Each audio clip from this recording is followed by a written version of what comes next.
Araw-araw napapagalitan si Marcoleta kung yung anak po to ni Senator, kung Marcoleta, ang ganda rin ng ano natin, ng buhok natin. Ah. Pati pala buhok na mamana. Mag Manang-mana sa tatay kong namamana pala yung ganyang buhok. Biro lang kong Marcoleta. Okay.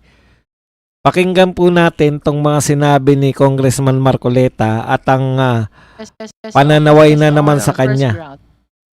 Pananaway na naman ito ni Luistro. Nawiwili ka na, Luistro, sa kasasaway kay Congressman Marcoleta. Baka sumikat yan eh. Maging senador na naman.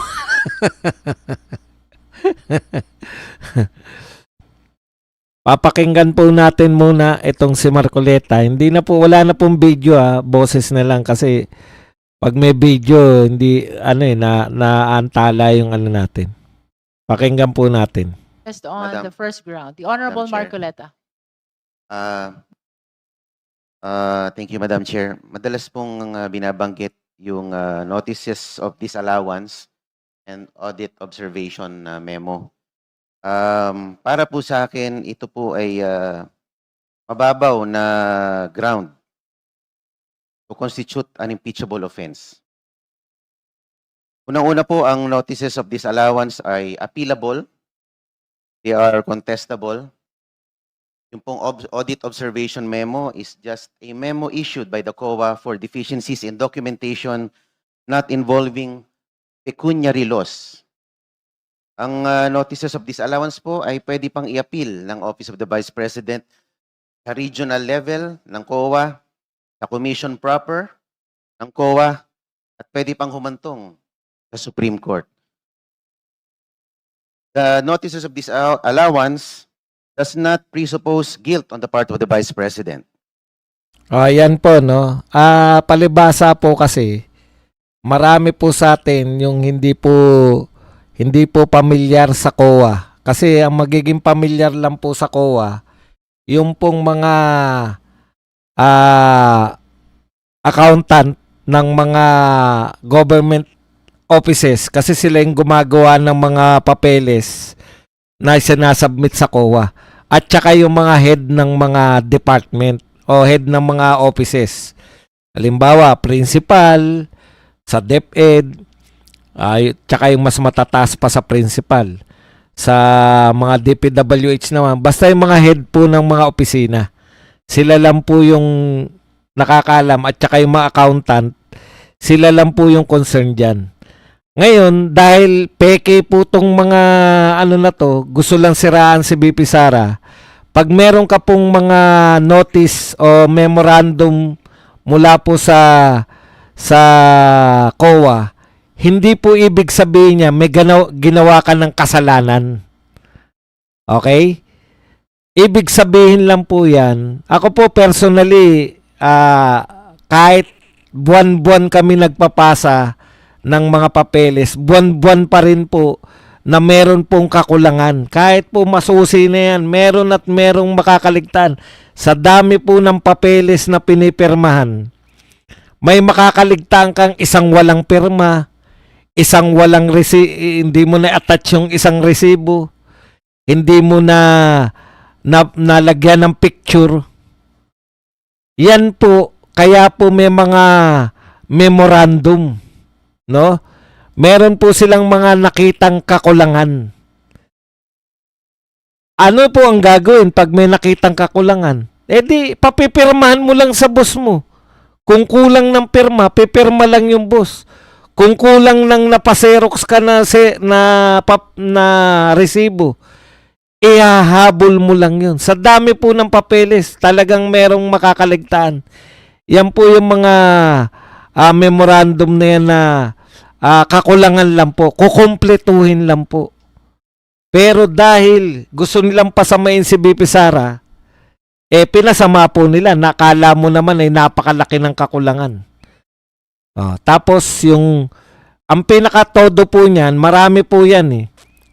Ang pinakatodo po niyan, yung notice of disallowance. Sabi nga, Kung may notice of disallowance ka, iaapila mo lang sa region, sabi nga ni Marcoleta, iaapila mo lang sa region, iaapila mo lang sa may COA mismo, hanggang pag hindi pa rin umubra, pwede mo pang iapila hanggang Supreme Court. At ang ultimate po niyan, kaya nga notice of disallowance, hindi pinapayagan yung paggastos mo na yun. Hindi po ibig sabihin na ninakaw mo yun. May ginastos ka, kahit kompleto resibo, hindi yan karapat-dapat na gastusin para dyan. Kunwari, bumili ka ng computer, hindi naman yung allotted na pondo, hindi naman yan para sa computer. Yun po yung pagkakaiba nun. So, i-disallowed ka. Hindi po ibig sabihin na may notice of disallowance ka, ninakaw mo yung pera. Ngayon, ano po yung ultimate niyan? Kung nakarating na ng Supreme Court, at sinabi pa rin ng Supreme Court, tama yung COA, hindi ka pa rin po mabibilanggo. Babayaran mo lang yung na-disallowance ka kasi mali ka ng binili. Kung sinabi nga na mali yung pagkabili mo, pwede mo pang iuwi yung binili mo. Kasi i-disallowed eh. Hindi po pwede yan na bilhin mo. Dahil yung pera na yan, pampasweldo lang. Parang ganun. Isang halimbawa yan. Hindi po pwede yung binili mo yan. Ganun po ba? Nakarating na kayo, umapila ka na, talagang disallowance. Babayaran mo lang yung hindi mo pwede. Yan po yung kinakaso ni halimbawa po ng kinakaso nila kay BP Sara. Ni hindi nga po makukulong si BP Sara. Ibig nyo sabihin, tatanggalin nyo sa pwesto sa mga ganyan lang. Disallowance lang. Hindi nga po makukulong ang tao. Naalala nyo yung hinahabol ni Tatay Digong si Richard Gordon? Yung disallowance niya. Hindi po siya hinahabol para ipakulong. Hinahabol lang po siya para bayaran. Pero hindi pa po nakakarating doon si BP Sara. Wala pa nga, ang apila pa lang nga, dyan pa lang, nasa mababa pa lang. Hindi po ibig sabihin niya ninakaw. Ulitin ko po, hindi po ibig sabihin niya na ninakaw mo yan. Ang ibig sabihin lang niyan, may binili ka na hindi karapat dapat bilhin. Kaya po sa simula pa lang sinasabi ni Marcoleta, wala talagang kakwenta-kwenta tong mga ibinibigay ninyo. Na ano lang ako nakikita ko yung mukha ni Congressman Marcoleta, medyo mana sa tatay yung buhok. Okay. Kaya ibig sabihin, mga kapatid, wala talagang basihan. Hindi po talaga pwedeng pang-impeach yung mga ikinakaso ni Dilima. Kay Dilima pa lang to, yung in-sponsor ni Dilima. Mababaw. Hindi ka impeach. Ibig sabihin po, bago mo ma-disenfranchise, po, i-disenfranchise yung isang boto. Binoto po yan ng 42 million eh. Dapat man lang karumal-dumal po yung kinaso. Hindi po obra yung kaso-kasuhan lang. Okay, punta tayo rito sa ano pa, ituloy natin. May mga sasabihin pa to eh. Si Marcoleta. It is not tantamount to a prosecution.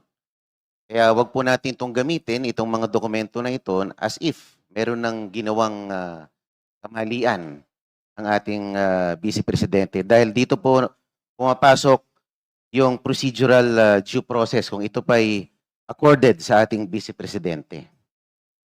'Di ba? Hindi nga siya mapoprosecute, sabi. Kasi wala naman po talaga eh. Pag notice of disallowance, pag sa COA po, notice of disallowance, pera nila ko sabihin ng COA na po yan, kinorap mo eh. Wala nga sinasabing na corruption yung COA eh. Nakukuha nyo po mga memos and notice of disallowance. At isa pa po, yung pong mga ginawa ng Quadcom nung nakaraang taon. Yung pong pagbubukas ng mga envelope. I don't think yan po ay kasama sa trabaho ng Kongreso. Dahil ang pag-audit po ay trabaho ng COA. Meron po tayong Latin legal tignan- maxim. Potestas delegata non delegari. Tignan nyo po yung sinasabi ni Marcoleta. Pinupunan niya yung ginawa ng Quadcom na binuksan po yung mga envelope.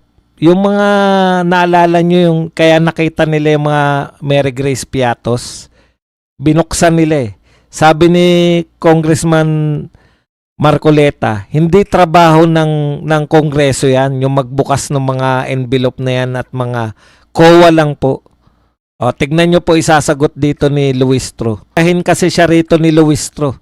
Kasi sila Luistro tong mga nagbukas ng mga papeles na yan eh. Ulitin natin ng konti at tuloy. Meron po tayong Latin legal maxim.